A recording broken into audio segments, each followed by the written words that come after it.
Hello दोस्तों। आज के इस तफसीली तज्जिये में हम एक ऐसी रिपोर्ट और उसके इंतहाई तहलका-खीज़ दावों को डीकोड करने वाले हैं जिसने आलमी सियासत में एक नई बहस छेड़ दी है। आज का हमारा मौजू ऑपरेशन फ्रीडम और आबनाए हर्मुज़ में होने वाले हालिया वाक़यात के गिर्द घूमता है। देखिए, हमारा मकसद यहाँ किसी की साइड लेना बिल्कुल नहीं है, बल्कि हम तो सिर्फ एक गैर जानिबदार मुबस्सिर की तरह इन तमाम दावों और हक़ाइक़ को समझने की कोशिश करेंगे जो इस खास कमेंट्री या माख़ज़ ने हमारे सामने रखे हैं। तो क्या वाकई दुनिया का जुग्राफियाई और सियासी नक्शा बदल रहा है? चलिए देखते हैं। ठीक है, तो आइए सीधा मुद्दे पर आते हैं। हम इस पूरी सूरत हाल को एक जूम आउट फ्रेमवर्क के जरिए समझेंगे ताकि इस कमेंट्री के बड़े बयानिए को गैर जानिबदाराना तौर पर परखा जा सके। हम शुरुआत करेंगे आबनाए हर्मुज़ के वाक़ये से, फिर अमरीकी फ़ौज की नाकामी के मुबैना दावों का जायज़ा लेंगे, उसके बाद इसके माशी और सियासी असरात को देखेंगे और आखिर में बात करेंगे कि कैसे ये सब मुबैना तौर पर एक बड़ी आलमी तब्दीली का सबब बन रहा है। तो शुरुआत करते हैं बिल्कुल माइक्रो लेवल से, यानी आबनाए हर्मुज़ का असल वाक़या। यहाँ हम इस मखसूस और सच कहूँ तो इंतहाई संगीन दावे पर फोकस कर रहे हैं, जिसमें माखिज़ का कहना है कि अमरीका ने अपने एक बड़े मिलिट्री ऑपरेशन से अचानक और हैरानकुन तौर पर पसपाई इख्तियार कर ली है। अब ज़रा इस टाइमलाइन पर गौर करें, ये वाकई हैरानकुन है। माखिज़ दावा करता है कि ये सब कुछ महज 24 घंटे के अंदर अंदर हो गया। मतलब पहले घंटे में तिजारती जहाज़ों की सिक्योरिटी के लिए बाकायदा ऑपरेशन फ्रीडम का ऐलान होता है, फिर 12 घंटे बाद एक जहाज़ को ज़बरदस्ती गुजारने की कोशिश की जाती है। 18 घंटे गुजरते हैं तो ईरान की तरफ से ताबड़तोड़ जवाबी हमलों का दावा सामने आ जाता है, और फिर सिर्फ 24 घंटे मुकम्मल होने पर कहा जाता है कि अमरीकी इंतज़ामिया ने वो पूरा ऑपरेशन ही मनसूख कर दिया। ये 24 घंटे की टाइमलाइन ही इस कमेंट्री का सबसे मरकजी दावा है कि अमेरिका ने फौरन हथियार डाल दिए। और इसी बात को मज़ीद ज़ोर देकर साबित करने के लिए माखज़ ने बहुत ही सख्त अल्फाज इस्तेमाल किए हैं। ज़रा इनके अल्फाज पर गौर करें। अमरीका ने 24 घंटों के अंदर सरेंडर कर दिया, इससे पहले कभी इतनी जल्दी सरेंडर नहीं किया। अब याद रखिए, ये हमारा नज़रिया नहीं है, बल्कि ये उस कमेंट्री का अपना एक इंतहाई जारहाना मौक़िफ़ है जिसका हम बस तज्ज़िया कर रहे हैं। इससे आप अंदाज़ा लगा सकते हैं कि इस मखसूस वाक़े को कितनी बड़ी शिकस्त के तौर पर पेश करने की कोशिश की गई है।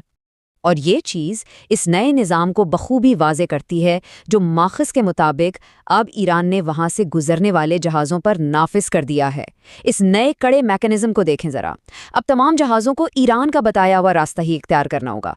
टाइमिंग पहले से मंजूर करवानी होगी, बाकायदा टोल टैक्स यानी माली अदायगियाँ करनी होंगी और ईरानी प्रोटोकॉल्स की सख्ती से पाबंदी करनी होगी।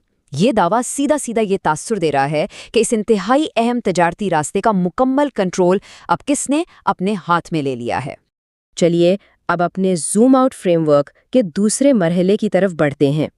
यहाँ माखज़ अपनी तनकीद को महज एक वाक़ये तक महदूद नहीं रखता, बल्कि वो इसको खींचकर पूरे अमेरिकी दिफाई और फ़ौजी निज़ाम पर ले जाता है।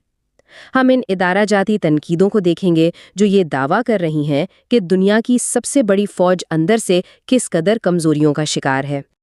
अब जो चीज़ इस कमेंट्री में वाकई सबसे ज़्यादा दिलचस्प है वो ये ज़बरदस्त तज़ाद है। एक तरफ ज़रा देखिए 2027 के लिए अमेरिका का मुतवक्का दिफाई बजट जो कि 1500 अरब डॉलर तक पहुँचने का दावा है। 1500 अरब डॉलर। और दूसरी तरफ माखज़ इन संगीन कमज़ोरियों की निशानदेही कर रहा है, जैसे बहरी कमज़ोरी, KC-35 रिफ्यूलिंग टैंक का रडार से गायब होना और मुख्तलिफ सिस्टम्स का फेल होना। ये तकाबुल बुनियादी तौर पर इस बात पर जोर दे रहा है कि इतना बेतहाशा बजट होने के बावजूद ग्राउंड पर नताइज मुबैना तौर पर बिल्कुल मुख्तलिफ हैं। माइज़ीन ने तो बाकायदा मखसूस टेक्निकी और फ़ौजी नाकामियों की एक पूरी लिस्ट भी गिनवा दी है। दावा किया गया है कि अमरीकी फ़ज़ाइया का एक अहम KC-135 रिफ्यूलिंग टैंक रडार से बिल्कुल ही गायब हो गया और मुबैना तौर पर क्रैश हो गया। इसके साथ ही ज़मीनी फ़ौज की जानिब से खारिज आइलैंड पर कमांडोज और पैराट्रूपर्स उतारने का ऑपरेशन बुरी तरह नाकाम हुआ और बहरिया की तो मुकम्मल नाकामी का दावा किया गया है कि वो अपने ही तिजारती जहाज़ों को सिक्योरिटी फराहम नहीं कर सकी। यानी एक ही वक्त में फ़ज़ाइया, ज़मीनी फ़ौज और बहरिया तीनों पर सवालिया निशान खड़े कर दिए गए हैं।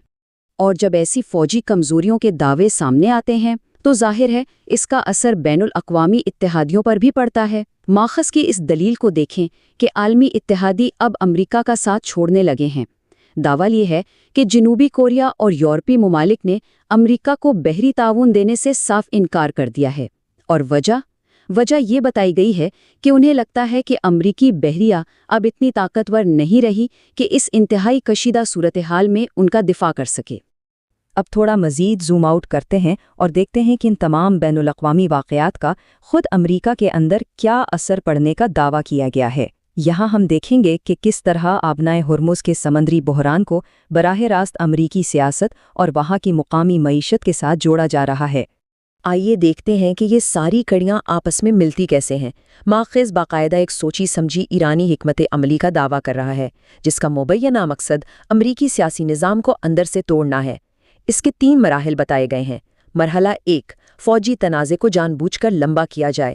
مرحلہ 2، اس بحران کو کھینچ کر کسی طرح امریکی مڈ ٹرم یعنی وسط مدتی انتخابات تک لے جایا جائے۔ اور مرحلہ 3، اس سارے دباؤ سے ایسا ماحول بنایا جائے کہ امریکہ میں رجیم چینج یعنی حکومت کی تبدیلی ہو جائے۔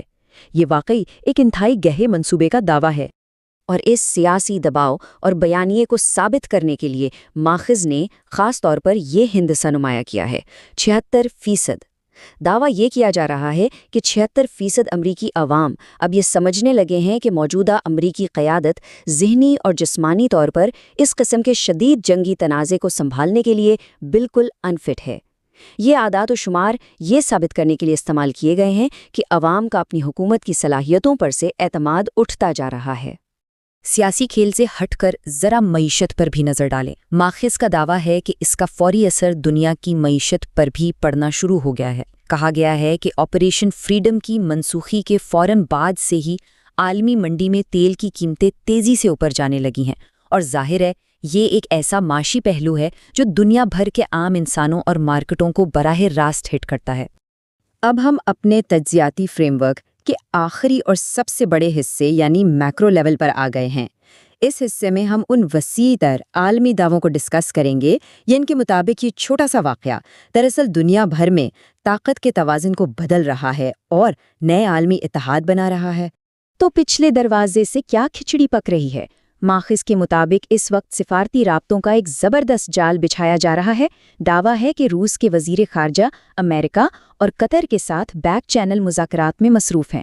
خلیجی ممالک بھی ان خفیہ بات چیت کا حصہ بن چکے ہیں، اور تو اور چین امریکی قیادت کے متوقع دوروں سے پہلے ہی اپنی پوزیشن مزید مضبوط کرنے کی تیاریوں میں لگا ہوا ہے۔ یہ سب ظاہر کرتا ہے کہ پردے کے پیچھے عالمی کھلاڑی کس طرح اس صورتحال سے اپنا فائدہ نکالنے کے لیے متحرک ہیں۔